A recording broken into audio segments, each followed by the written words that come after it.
El fútbol esperó al mes de noviembre para ofrecer la imagen del año.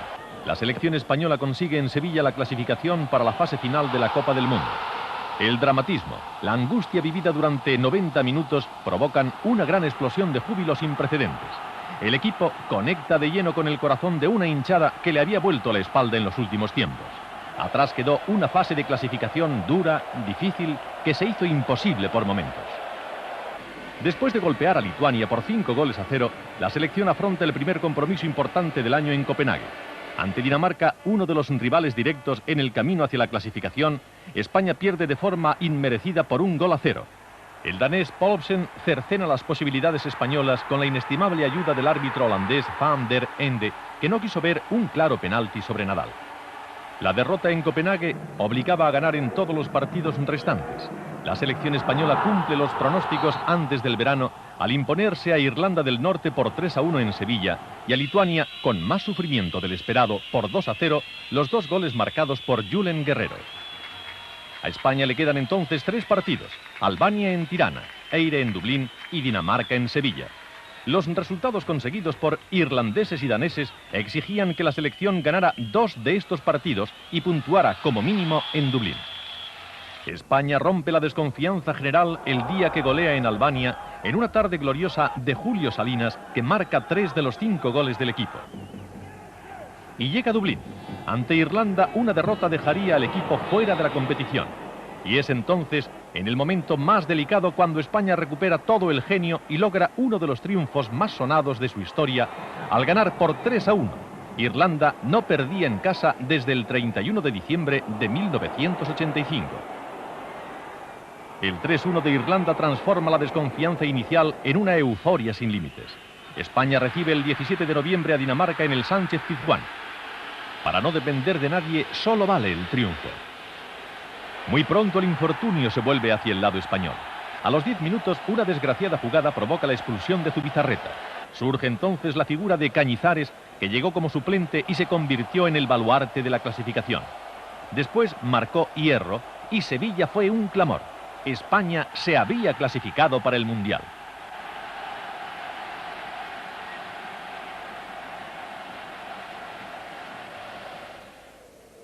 Deportivo de La Coruña, Barcelona y Real Madrid comienzan el año en los 3 primeros puestos de la Liga, pero en situaciones diferentes. Fortalecidos gallegos y catalanes, en plena crisis el Madrid. Sin embargo, los madrileños apuntan cierta recuperación en el mes de enero, lo que se confirma en la última jornada de la primera vuelta. El Real Madrid vence al Barcelona en el Bernabéu por 2-1.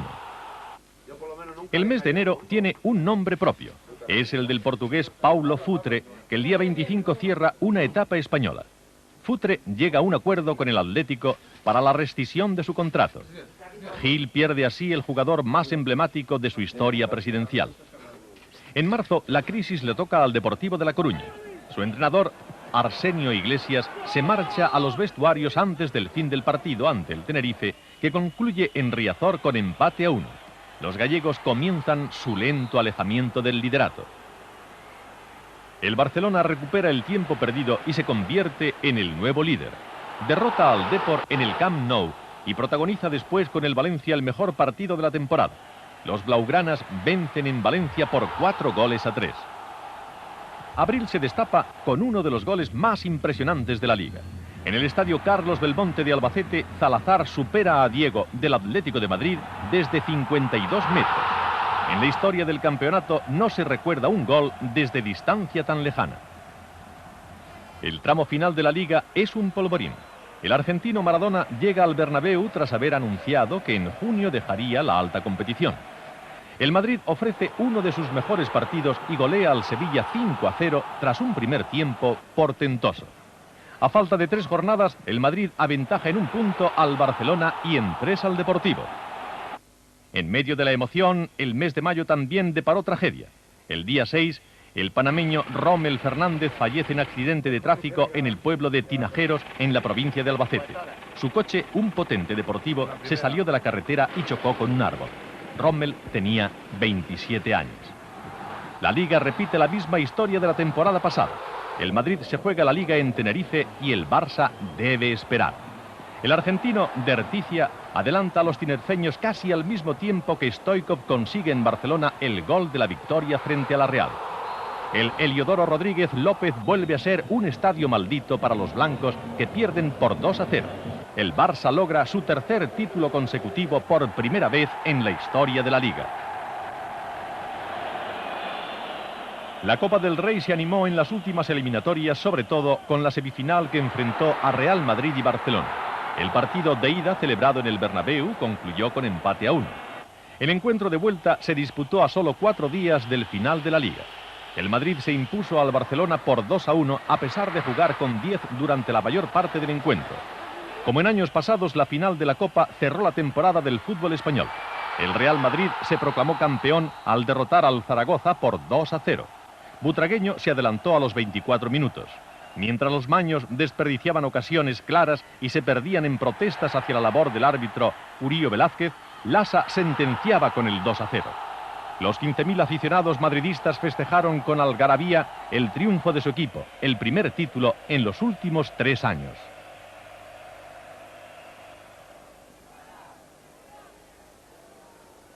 El Atlético de Madrid fue el equipo español que estuvo más cerca de la gloria europea.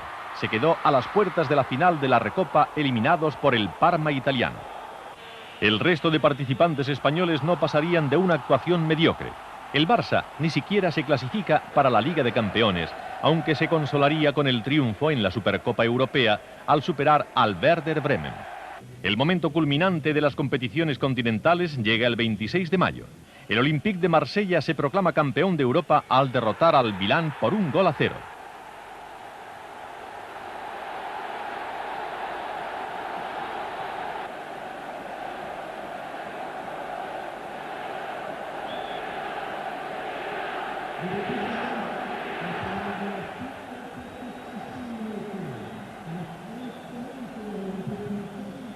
El pelotón atacando a fondo, hombres que intentan atrapar y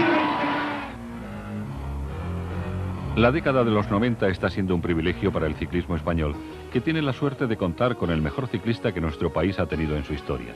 Es, por tanto, Miguel Indurain, un magnífico hilo argumental para contar lo que ha sido esta temporada, que comenzó, como casi siempre en España, con la Vuelta a Andalucía, en la que debutó el navarro como gran gregario para la victoria final de su compañero Julián Gorospe. La puesta a punto de Indurain era llevada a cabo en carreras españolas y tardaba en llegar su primera victoria.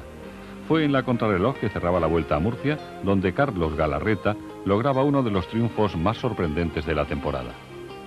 Banesto había dominado en el principio del año. Pedro Delgado daba una buena imagen de su momento de forma para la Vuelta a España, en la que, otra vez, no iba a estar Indurain, ganando la semana catalana, imponiéndose en la montaña y contra el cronómetro. En el País Vasco, Rominger, como un año antes, mostraba su poder y se declaraba candidato fundamental al triunfo en la ronda española. Sus principales rivales iban a ser los de siempre, y desde el primer momento, la promesa que es Alex Zülle parecía convertirse en realidad. En la cronoescalada de Navacerrada, sexta etapa, Delgado, que había sufrido un proceso gripal en la Vuelta a Aragón, quedaba descartado para la lucha final. Tampoco Breukin parecía en condiciones de emular a su compañero Zülle, y los Amaya, con un extraordinario potencial de equipo, no encontraban en Cubino, Montoya o Mauri la individualidad que contrarrestara el dominio de los dos suizos. Entre ellos quedó la pugna. Zülle era mejor contra el reloj y Rominger dominaba en la montaña. En la cobertoria, en un descenso suicida, con todo en contra, se la jugó. Zülle se fue al juego y la ventaja lograda le proporcionó casi su victoria final, defendida en la última jornada en Santiago, donde el de la 11 volvió a ser mejor. Indurain ya preparaba su segundo éxito en el Giro, venciendo contra el reloj, estando con los mejores en la montaña y haciendo el gasto necesario sin excesos. Piotr Grumov le puso las cosas difíciles camino del Santuario de Europa, pero Indurain aguantó y ganó su segundo Giro. En la Vuelta a los Valles Mineros llegó el gran susto. Controlaba la prueba, era líder y vencía. En la etapa reina, cerca de Tineo, sufría la pájara más grande de su carrera. Comenzaron las dudas. ¿Qué va a pasar ahora? Al día siguiente, en la última etapa, una exhibición. Rompía la carrera donde casi era imposible y ganaba el sprint. Corrió confiado y seguro de su superioridad en el Campeonato de España. En Vigo, en una jornada que los hombres del Kelme, del gallego Álvaro Pino, convirtieron desde el principio en muy dura, Ignacio García Camacho supo aprovechar la ventaja lograda y cuando Indurain quiso reaccionar fue tarde. Llegó segundo. Cuando el Tour, la gran cita del año, comenzaba en Puy-de-Fou, se especulaba con muchos nombres como posibles rivales, pero en la mente de los más lógicos estaba claro que su tercera victoria consecutiva dependía de sí mismo. Si Miquel Indurain no fallaba, iba a ganar. Venció para eliminar dudas en la primera contrarreloj corta y en la primera larga. Y llegaron los Alpes, derrotas absolutas en mayor o menor medida para Buño, Chiappucci, Zule, Breuking. Solo Mejía, un sorprendente Jayáscula y un fenomenal Rominger respondían. El suizo del Clash, fuerza, pundonor, lucha, no permitió un momento de tranquilidad al español y se apuntaba a las 2 victorias de las etapas alpinas. Rominger había perdido casi todas las opciones en una mala contrarreloj por equipos y en la primera individual larga. Pero atosigaba a Indurain, también en los Pirineos, donde el colombiano Rincón triunfaba para el Amaya. Antes, Brunel había logrado la victoria para el decepcionante equipo de la ONCE con gran trabajo y esfuerzo. En la cronometrada del penúltimo día, Rominger se permitía el lujo de cortar la racha de victorias consecutivas de Indurain, aquejado de gripe, y se encaramaba en el segundo lugar en el podio, concluyendo una exitosa temporada. Indurain sumaba su tercer Tour, y nadie dudaba estar ante el mejor ciclista del mundo.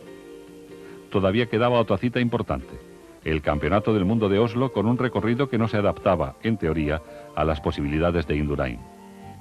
Los españoles controlaron bien la carrera, con italianos, franceses y alemanes seguros de sí mismos. Indurain, con unas condiciones climatológicas infernales, estuvo a punto de abandonar, pero su orgullo se lo impidió. Después de una fantástica lucha entre los mejores, el norteamericano Lance Armstrong, el neoprofesional revelación del año, hizo la escapada buena, suficiente para ganar. Museuf, Luitbin, Fondries estaban con Indurain en el grupo perseguidor. Sus posibilidades eran mínimas, pero afrontó la recta final con un mínimo porcentaje de ascenso, con toda su ilusión y sus esperanzas en ser el primero. Y lo fue, medalla de plata. La temporada tocaba a su fin. Indurain, como tantos otros, cansado de la tensión de la competición, no estaba perfectamente bien y caía en la Volta a Cataluña ante Mejía, vencedor también de Mauricio Fondries, que había dominado en la Copa del Mundo con 2 victorias parciales, buenas actuaciones en casi todas las carreras, logrando su segundo triunfo total en el Gran Premio de la Regularidad de carreras de un día y siendo el corredor que más victorias, 23, consiguió a lo largo de la temporada 93. El viernes 23 de julio, en Burdeos, muy cerca de donde acababa la etapa del Tour, el inglés Chris Boardman superaba la mítica barrera de los 52 kilómetros en 270 metros. Una marca para la historia que solo un especialista de pista con exclusiva dedicación a este intento o Miguel Indurain podrán mejorar en tiempos próximos. ¡A sus puestos! En mandarín, Yunxia significa nubes del atardecer, pero en realidad Wan y Ku, las 2 grandes estrellas del atletismo chino, han avanzado en el año 93, que el despertar del gran coloso asiático no ha hecho más que empezar. Las 2 se llaman igual, y las 2 corren por un estilo, muy lejos de las posibilidades de sus rivales occidentales. China ha sido la gran noticia del año posolímpico. Primero por sus victorias en los mundiales de Stuttgart y a las pocas semanas por los inauditos récords universales de sus corredoras en Pekín. De ellas se ha dicho de todo. Al contrario que sucediera hace 15 o 20 años con las soviéticas o las alemanas orientales, admiradas por sus proezas, el atletismo occidental no ha dejado de acusar con su peor saña a las chinas de Ma Yuren, el entrenador más impactante desde la época triunfal de Bob Kersing. Y siempre con resultados inevitablemente baldíos, ya que nadie ha podido demostrar, al menos por el momento, que las chinas han utilizado métodos prohibidos para triunfar. De entre todas ellas, la principal atracción ha resultado ser Wan, una jovencita de 21 años que consiguió la victoria de los mundiales de Stuttgart en la distancia de los 10.000 metros y que después batió 2 récords considerados casi de hombres, el de los 3.000 metros, que mejoró en 2 ocasiones, y el de los 10 kilómetros, distancia en la que rebajó por vez primera en la historia la mítica barrera de los 30 minutos. Durante el año 93 se produjo un fenómeno digno de mención. Por vez primera desde 1988, la mujer volvió a batir récords universales. Las chinas tuvieron buena parte de culpa, pero también otras espléndidas atletas que han sabido al fin quitarse la presión de los límites físicos. Algunos expertos llegaron a pensar que con Florence Griffith se había acabado todo. El 19 de agosto, la británica Sally Gunnell, la mejor atleta del año 93, rompió el maleficio. El de 400 metros valla era el primer récord mundial femenino que se mejoraba desde los Juegos Olímpicos de Seúl. Gunnell tuvo la fortuna de ser la elegida. Por solo 5 centésimas superó a la estadounidense Sandra Farmer Patrick, que hizo la mejor carrera de su vida para quedarse con la plata. La feliz vallista del Reino Unido corrió la distancia en 52:74, anticipando que allí, en el Gottlieb Daimler Stadium de Stuttgart, íbamos a ver los mejores mundiales de la historia. España, más que otras veces, jugó un papel muy destacado en el atletismo del 93. En nuestros estadios se mejoraron nada menos que 4 récords mundiales, 3 a cargo de Ludmila Norocilenko, a la postre descalificada para actuar en Stuttgart por dar positivo en un control antidopaje, y uno de Javier Sotomayor, el saltador de altura cubano, que ha acabado por sentar sus reales en España al fichar por el equipo madrileño Larios. Con el factor campo a su favor, el atletismo español se lució en distintas facetas de este deporte. El Mundial de Cross se celebró en Amorebieta. Kenia avasalló como se esperaba, y España siguió entre la élite, pero no pasó de la 4ª plaza. El europeo junior de pista sirvió para estrenar el flamante estadio de Anoeta, que vio proclamarse campeones continentales a 4 españoles. Ricardo Fernández fue el mejor en los 10.000 metros. Manuel Martínez dominó con autoridad en lanzamiento de peso. Marta Domínguez dio la gran sorpresa al vencer en los 1.500 y Reyes Estevez hizo lo propio en la categoría masculina, siendo escoltado por otro compañero, Rodríguez Chubieco. Por último, también en San Sebastián, pero en sus calles, se celebró el último día de octubre la Copa del Mundo de Maratón, en la que el cuadro femenino concluyó en segundo lugar por detrás de la República Popular de China.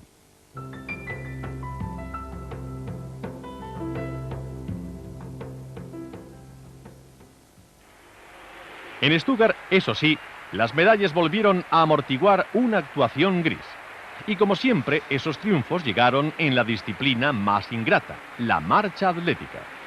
Valentín Massana se desquitó de la descalificación olímpica del 92 y logró la victoria en los 20 kilómetros, prueba en la que tuvo la oportunidad de abrazarse con Daniel Plaza, tercero en la línea de meta. En la prueba superior, los 50 kilómetros, medalla de oro para Jesús Ángel García Bragado, insultante de mando y dominio, y en la femenina de bronce para Encarna Granados, con la que no se contaba. El botín español quedó completado con el subcampeonato de Fermín Cacho en los 1500. Morcelli, en esta ocasión, no estuvo al alcance del corredor de Soria. En los mundiales se coronó por fin el vallista galés Colin Jackson, que en la mejor actuación de su carrera logró la victoria y el récord mundial en los 110 metros. La Federación Internacional de Atletismo le destacó como el mejor atleta de la temporada.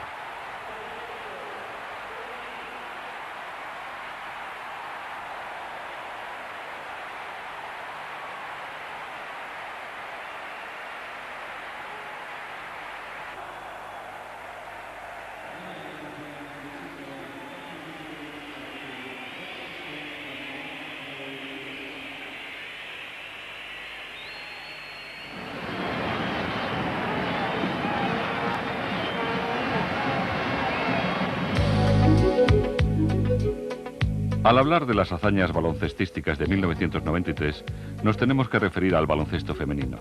La selección española femenina lograba el 13 de junio en Perugia la primera medalla de oro del baloncesto español en categoría absoluta, al proclamarse vencedora del Campeonato de Europa.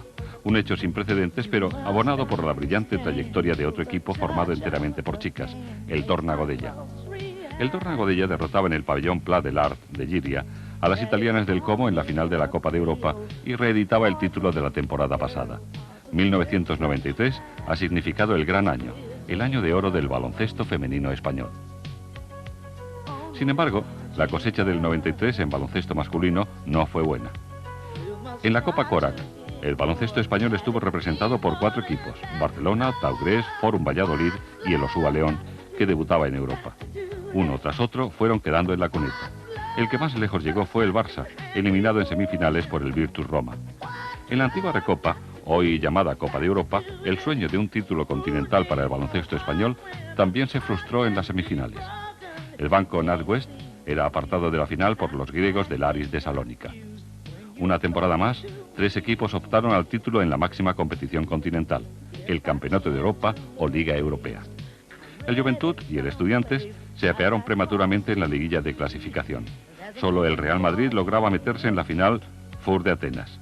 Era la gran ocasión de reconquistar un título que se resistía desde hacía muchos años, 13, desde el 27 de marzo de 1980. Al final todo quedó en puro espejismo. El Limoges, de Bocidar Malkovic, despertaba a los madridistas de su dulce sueño y les devolvía a la dura realidad de una dolorosa derrota por 62-52. Velada la posibilidad de triunfar en Europa, las competiciones nacionales se convertían en el único consuelo para salvar una nueva temporada aciaga en el ámbito internacional para nuestros equipos masculinos. El conjunto de Clifford Luick hizo el doblete, al adjudicarse Copa y Liga. Como premonición de lo que iba a ser la temporada, el Real Madrid y Juventud llegaron a la final de la Copa del Rey en el Coliseum de La Coruña. 74-71 para los blancos y el primer título de la era Sabonis. Madridistas y verdinegros fueron también los protagonistas de las finales de la Copa ACB. El Real Madrid cerraba una etapa de 6 años de sequía y conseguía su 26º título liguero. El club blanco comenzaba a rentabilizar la inversión por Arvydas Sabonis.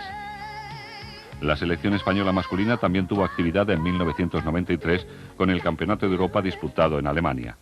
Era la primera competición tras el fracaso de los Juegos Olímpicos de Barcelona y el debut en torneo oficial del nuevo seleccionador Lolo Sainz. España demostró ser una de las mejores selecciones del campeonato, pero perdió el partido que no debía haber perdido, el choque de cuartos de final frente a Alemania, que luego se proclamaría campeona.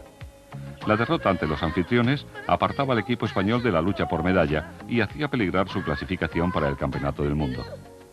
Los hombres de Lolo Sainz se sobrepusieron a este duro revés y al derrotar posteriormente a Estonia y Francia, salvaba los muebles con un 5º puesto y obtenían el pasaporte para el Mundial de Canadá, cumpliéndose el objetivo mínimo. 1993 reservaba todavía más citas a la selección española. Los partidos de clasificación para el Europeo del 95 en Atenas. Y en Málaga, ante la República Checa y Turquía, se pudo confirmar que el aficionado al baloncesto ha recobrado la ilusión por el equipo nacional. El próximo compromiso de la selección será este verano, del 4 al 14 de agosto, en el Campeonato del Mundo de Canadá.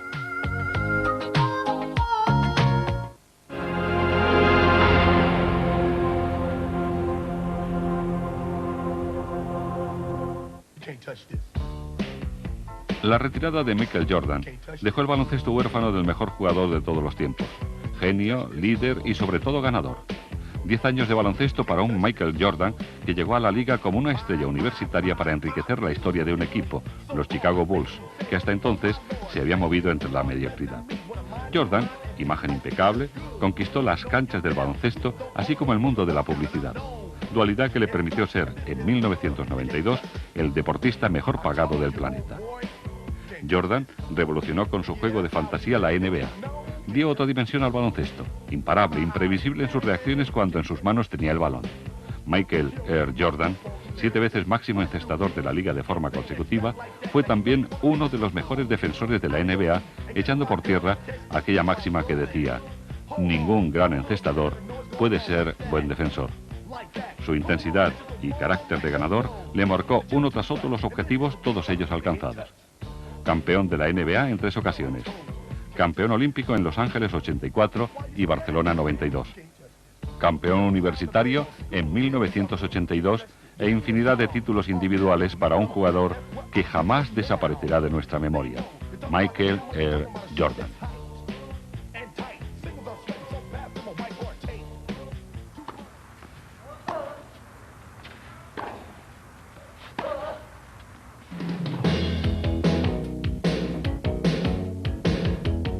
El 6 de junio de 1993 marcó una fecha histórica para nuestro deporte. Mientras nuestro país vivía una jornada electoral, a la sombra de la Torre Eiffel, un españolito se enseñoreaba casi un cuarto de siglo después que su antecesor de una de las pistas de mayor fuste del mundo, la central de Roland Garros. Ante él, Jim Courier. Fueron 4 horas difíciles de olvidar que inscribieron el nombre de Sergi Bruguera en la relación de los grandes. Segundo punto de Grand Slam para Sergio Bruguera.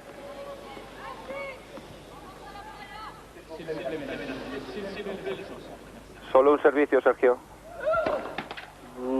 Va a tener que sufrir hasta el final. Jugar con la segunda bola de servicio. Aguanta la pelota, Sergio. Ahora ya lo tienes. Aguántalo, ya lo tienes. Paciencia. Viene sola, Sergio, aguántala.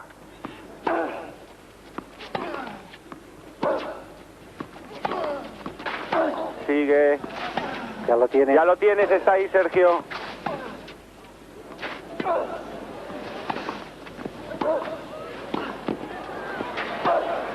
¡Sí!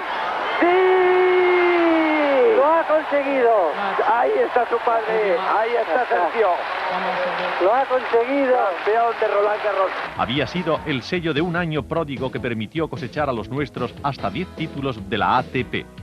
Sergi añadió otros 4 al parisino: Montecarlo, Praga, Burdeos y Stade, para acabar compitiendo en el Máster como la 4ª raqueta universal. Carlos Costa sumó 2 más, Hilversum y Buenos Aires, mientras que Arrese, Atenas, Burillo, Bolonia y Berazategui, que se estrenó en Sao Paulo, promediaban a 1 por raqueta. 10 de los nuestros acabaron entre los 100 mejores clasificados del circuito para redondear una temporada llena de parabienes con el único lunar de un paso demasiado fugaz por la Copa Davis. Holanda, en primera ronda del Grupo Mundial, nos dejaba en la cuneta contra todo pronóstico con el marco olímpico como escenario, una pista gélida y desangelada que a nadie agradó, y debimos viajar hasta Seúl para permanecer entre los 16 mejores. Si elevamos el recuerdo más allá de nuestras fronteras, los apellidos que más suenan son los estadounidenses. Primero Fourier y luego un poderosísimo Sampras se repartían el número 1. Ahora tú, ahora yo. Así como las pruebas del slam con permiso de Bruguera. En las postrimerías del año se incluyó un alemán para completar el trío, Michel Stiff, que dominó el máster y consiguió por 3ª vez en la historia la Copa Davis para Alemania. Nuestras féminas estuvieron magníficas. Arantxa Sánchez Vicario y Conchita Martínez a la limón volvían a ganar la Copa Federación para España en 7 días memorables. Eran, si no la confirmación de que ambas, también por separado, se estaban luciendo en el año que recordamos como el que apuñalaron a Mónica Seles. Un hecho que trastocó la hegemonía del tenis mundial femenino y devolvió la corona a Steffi Graf, dueña y señora del slam desde la agresión de Hamburgo, aunque no debió ganar a Wimbledon, pero a Hanna Novotná le temblaron las piernas. Arantxa alcanzó el 2º puesto del ranking y otro, Cayo Vizcaíno, además de otras 4 gemas que añadir a las joyas de su corona. Conchita logró el triunfo en Roma y redondeó su mejor ejercicio con otros 3 torneos y una semifinal que pudo ser más. En el All England Club, siempre bajo las directrices de Eric von Harpen, quien mejor la entiende y mejor la hace rendir.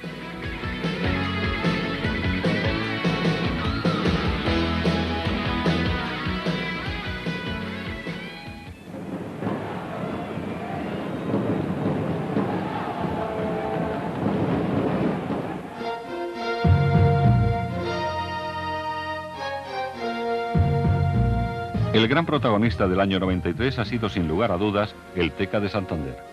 La Liga Asobal y la competición continental de la IHF han sido sus grandes éxitos.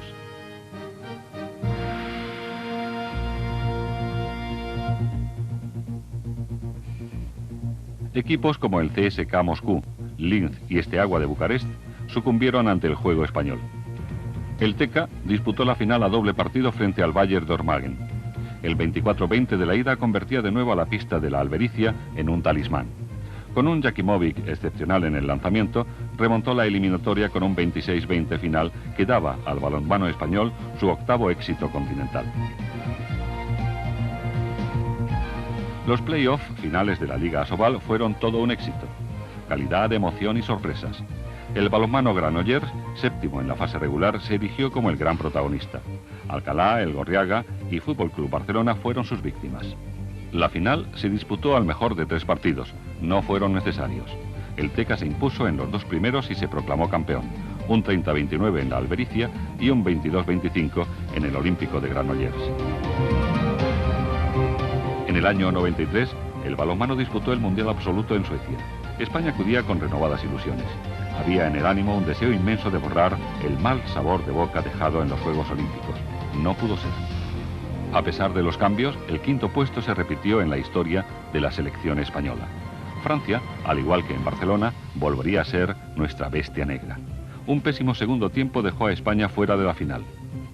Luego, la decepción no superada llevó al equipo a la derrota frente a Suiza, que le postergó al quinto puesto final. Pero el año no ha finalizado mal para España. El equipo que dirige ahora Cruz María Ibero, sustituyendo a Valero Rivera, ha conseguido la clasificación para el Campeonato de Europa que se disputará este año 94 en Portugal.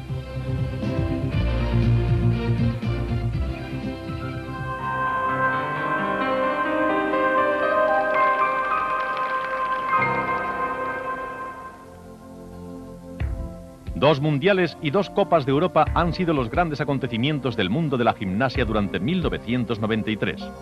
En Alicante, las dos grandes gimnastas de rítmica en los últimos tiempos, Carmen Acedo y Carolina Pascual, ponían punto y final a su carrera deportiva.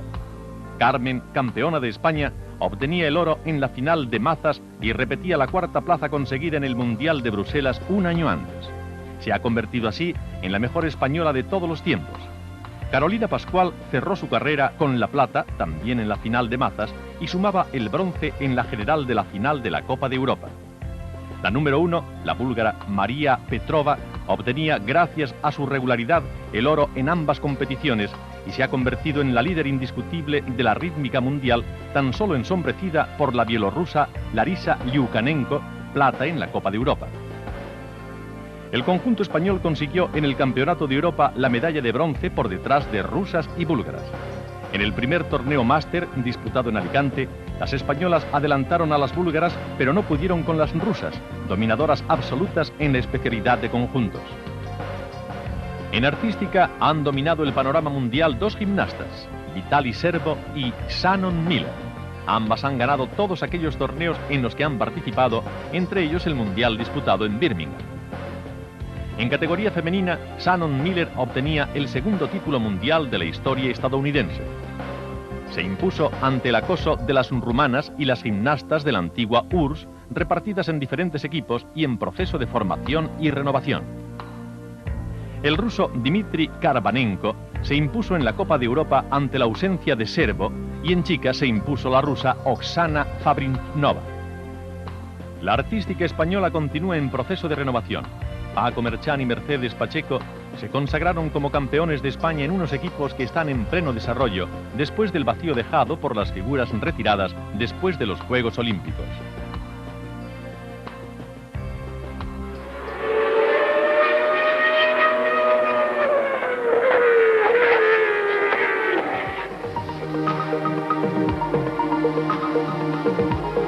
La temporada 1993 de Fórmula 1, la número 44 desde que el Mundial fue creado en 1950, ha consolidado definitivamente al francés Alain Prost como una leyenda del volante.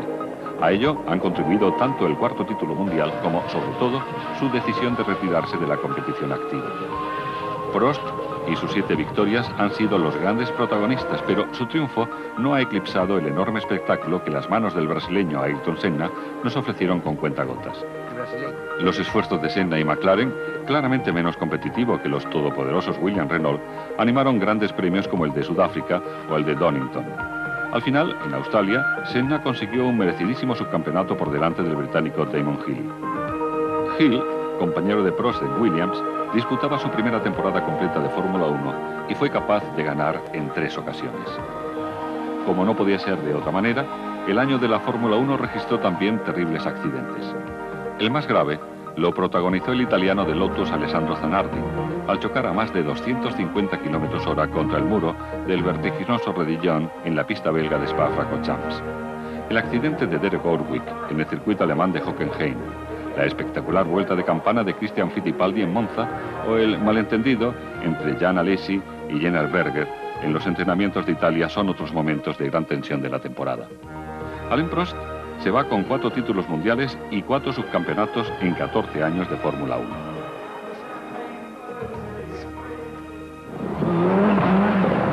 En el mundo de los rallies, Los protagonistas fueron el finlandés Juha Kankkunen y su Toyota Celica. Como Prost, también Kankkunen ha conseguido su cuarto mundial, en este caso ganando 5 rallies. El título de marcas fue para Toyota. La imagen triunfal del finlandés contrastó desde el principio con la del Lancia de Carlos Sainz y Luis Moya. La pareja española no acertó al cambiar a Lancia y su temporada ha sido una sucesión de abandonos y problemas.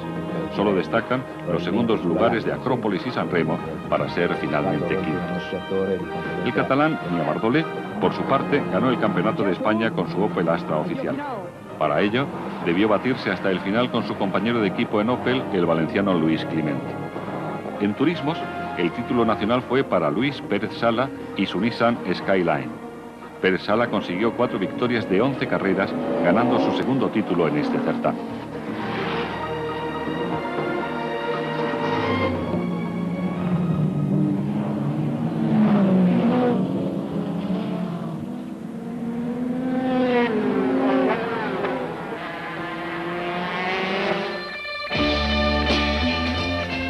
El año que ahora finaliza nos dejó mal sabor de boca por varios motivos, pero el principal está en el ánimo de todos. Perdimos para la moto a uno de los grandes, Wayne Reynolds. En las 3 temporadas anteriores había sido el campeón indiscutible de 500 y en esta, antes de su caída en Misano, tenía ya el 4º título en el punto de mira. Pero aquella fatídica caída impidió no solo otra tanda de gloria para Wayne, sino que nos negó para siempre el seguir disfrutando con sus carreras. Los aficionados españoles también nos hemos tragado nuestra dosis de hiel al no ver a los nuestros entre los mejores. Breves retazos a cargo de Alex Cribillé, Alberto Puig, Henry Torrontegui, Charlie Giraud y poco más. Lo más gratificante ha sido ver a los que comienzan el Mundial con unas grandes posibilidades de futuro. Checa, Riba, Borja y los descubrimientos del Open, Sardá, Guibernau, Montero, etc. son las esperanzas de los que deseamos que vuelvan a los triunfos de los 80. Digno de elogio fue el trabajo de Juan López Mella, quien con unos medios exiguos llegó a ser el mejor privado en el Mundial de 500. El Campeonato del Mundo de Motociclismo fue una vez más excitante. Los campeones fueron el estadounidense Kevin Schwantz en 500, el japonés Tetsuya Harada en 250 y el alemán Dirk Raudis en 125. Menos mal que los chicos del trial nos pusieron el sabor dulce y ¿de qué manera? Jordi Tarrés conquistaba por 5ª vez el entorchado mundial y luego el equipo formado por él mismo, Marco Lomer, Amos Bilbao y Joan Pons se proclamaban campeones del mundo por equipos. Los trialeros españoles barrieron hasta tal punto que hubo carreras del mundial en las que el cajón estuvo ocupado por 3 de los nuestros. Otra guinda nos la proporcionó la creación del Campeonato de España Open. Vimos con gran satisfacción que nuestros jóvenes se midieron con los mejores del mundo en 7 carreras que resultaron apasionantes. Luis Dantín en 250, Di Rudis en 125 y Pérez Riba en Supersport fueron los primeros vencedores de este campeonato de talla internacional.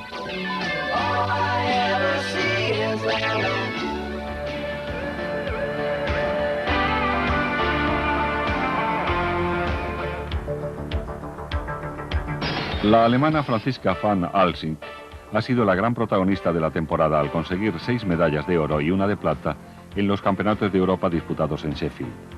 4 récords del mundo en piscina de 25 metros avalan la categoría de esta alemana de tan solo 15 años, que se ve plenamente compensada en los beneficios económicos que este año se acercan al 1.000.000 de marcos, unos 85 millones de pesetas. La cita continental, en aguas británicas, fue escenario de una fecha histórica el pasado agosto, ya que Silvia Parera lograba la primera medalla en un europeo para la natación española. La gesta fue en los 200 estilo y el color del metal, el bronce. El mismo que horas más tarde conseguía otra española en ese europeo, Bárbara Franco, en los 200 mariposa.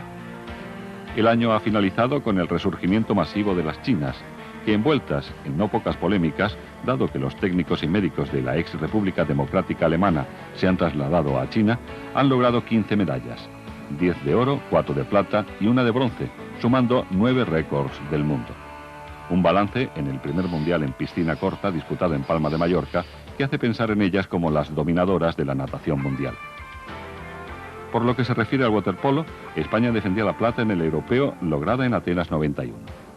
Un metal que no pudo revalidarse y tuvo que conformarse con el bronce en un torneo que supuso el adiós del seleccionador nacional Oragan Matutinovic, que en sus 3 años en el cargo ha llevado a España al subcampeonato europeo, mundial y olímpico. El pasado noviembre, Matutinovic llegaba a un acuerdo con la Federación Española para rescindir su contrato. Juan Llané ya es el nuevo seleccionador español.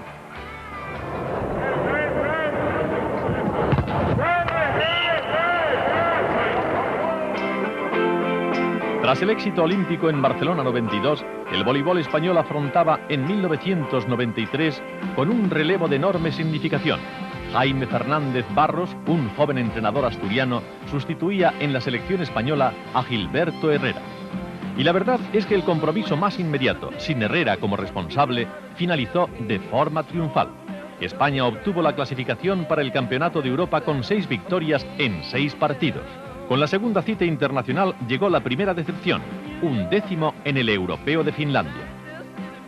El principal objetivo del 93 era, sin duda, conseguir una plaza para el Mundial de Atenas. Y aunque se acarició el éxito, Bulgaria acabó con las ilusiones españolas en el último y dramático 5º set. En el ámbito de los clubes destacó el mantenimiento de la supremacía del Gran Canaria, ganador de Liga y Copa, y los primeros triunfos en competiciones europeas de equipos españoles sobre los todopoderosos conjuntos italianos. Al Unicaja, Grupo Duero y Gran Canaria les cupo tal satisfacción. Y un apunte final en 1993. España estrenó condición de exportadora en el mundo del voleibol. Rafa Pascual y Juan Carlos Robles se convirtieron en los primeros españoles en jugar la Liga Italiana, sin lugar a dudas la mejor y más importante de cuantas se disputan en todo el mundo.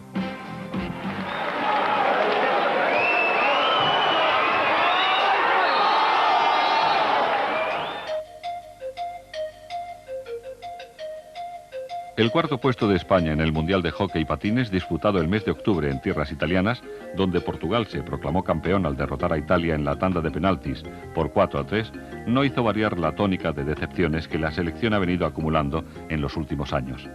El debut de Andrés Carames en el banquillo no pudo ser más desafortunado y no hizo olvidar la etapa de Carlos Trujols, su predecesor en el cargo. España se comportó en tierras italianas como un equipo triste y frágil que fue de más a menos a medida que avanzó la competición. De 29 participaciones en un mundial, esta es la 5ª vez en la que España se quedó fuera del podio. En las competiciones continentales por clubes, el bagaje español fue superior al del pasado año. El Liceo Caixa Galicia conseguía para sus vitrinas los títulos de Copa Intercontinental, Torneo Internacional Ciudad de Vigo, en el que tomaron parte los 4 mejores equipos de Europa, y la Liga 92-93. El 11 Igualada le anduvo a la zaga al convertirse en el 6º equipo español en conquistar el máximo galardón continental, la Copa de Europa de Clubes, al vencer al conjunto portugués Benfica por un montante global de 12-4. Este equipo de la comarca barcelonesa de Anoia consigue por primera vez este título. También obtuvo la Copa del Rey al derrotar con claridad por 6-3 al Voltregà, en un encuentro en el que se cumplió de forma inexorable el pronóstico.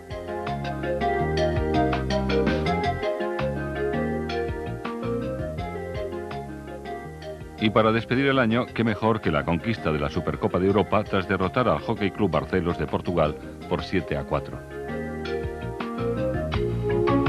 Este año que finalizó y después de 30 años en activo, Daniel Martinaccio decidió colgar los patines y regresar a su país. El delantero argentino se retira en plena cumbre. La última temporada ganó la Liga y la Supercopa. Ganador nato, Martinaccio ha sido uno de los artífices del Liceo. Después de haber logrado todos los títulos en Argentina, con el Unión Estudiantil y el Campeonato del Mundo con su selección en los años 1978 y 1986, consiguió para el cuadro gallego 3 Copas de Europa, una Recopa, 3 Copas Intercontinentales, 2 Supercopas, 5 Ligas, 4 Copas del Rey, amén de otros títulos.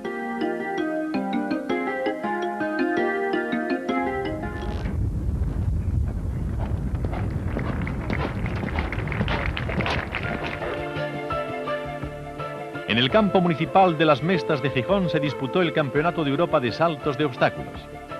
El equipo suizo obtuvo el oro por equipos por delante de los británicos y franceses. Los españoles no estuvieron afortunados y se colocaron en la última posición, novenos de 9. El fracaso español se redondeó al no clasificarse ninguno de los 4 jinetes para la final individual. El triunfo fue para el suizo Willy Meilinger, quien sobre quinta C se impuso por delante del francés Michel Robert y del británico Michael Whittaker.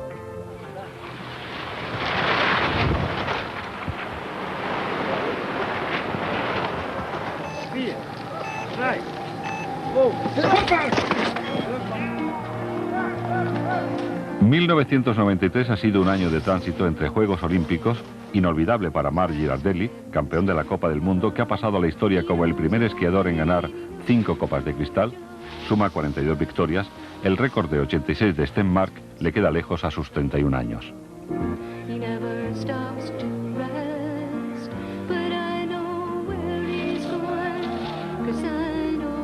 Amott, de 22, bien pudiera ser su relevo natural. 3 medallas en los mundiales, la segunda plaza en la general de la Copa del Mundo y la primera en la de supergigante y slalom suponen su temporada más completa, temporada solo ensombrecida a última hora por acusaciones de dopaje entre el equipo noruego. Amainó el temporal Tomba, cuarto en la general y segundo en slalom y gigante. Una gripe le dejó fuera de combate en Marioka, pero se agita de nuevo en diciembre, en el que ya ha ganado un gigante en Canadá.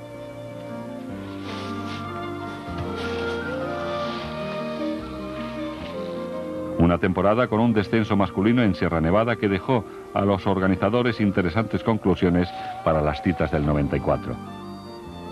Año primero después de la retirada de Blanca Fernández Ochoa. Se sigue trabajando duro, pero los relevos tardarán. Desde luego no en Lillehammer, donde el maravilloso mundo del esquí alpino y los deportes de invierno tienen establecida su próxima y más importante cita.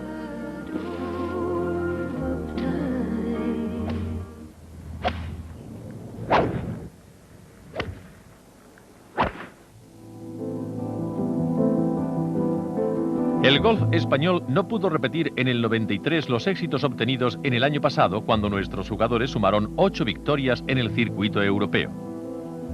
La lesión en la espalda de Severiano Ballesteros y la irregularidad de José María Olazábal arrastraron al resto de la otra armada invencible al desastre. La crisis de los resultados dio la mano con la carencia de nuevos talentos. Nuestro golf sigue viviendo de los mismos nombres y apellidos. Año negro para el golf europeo, que cedió ante el poderío estadounidense en todas las competiciones internacionales por naciones, como la Copa del Mundo y Dunhill, así como la prestigiosa Ryder Cup.